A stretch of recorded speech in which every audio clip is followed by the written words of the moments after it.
Hello, আজকে আমি সম্ভাবনার কিছু গুরুত্বপূর্ণ এমসিকিউ কোশ্চেন নিয়ে এসেছি যেগুলো বিগত বছরের বিভিন্ন বোর্ডে এসেছিল।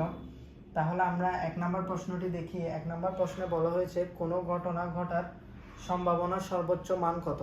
আমরা জানি কোনো ঘটনা ঘটার সম্ভাবনার সর্বোচ্চ মান হলো 1 এবং সর্বনিম্ন মান হলো 0। আর পরবর্তী প্রশ্নে বলা হয়েছে সম্ভাবনার সীমা কোনটি। আমরা জানি সম্ভাবনার সীমা হলো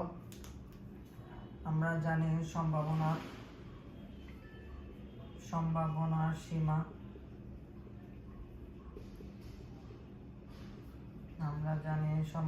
সীমা হলো 0 less than equal p less than equal 1। আমরা জানি সম্ভাবনার সীমা হলো 0 less than equal p less than equal 1, অর্থাৎ 0 থেকে ছোট এবং 1 থেকে বড় এটাকেই সম্ভাবনার সীমা বলে। অর্থাৎ 0 থেকে বড় হতে হবে এবং 1 থেকে ছোট হতে হবে, তাহলে এটাই হলো সম্ভাবনার সীমা।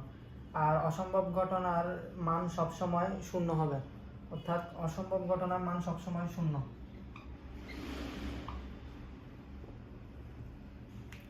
তাহলে আজ এ পর্যন্ত।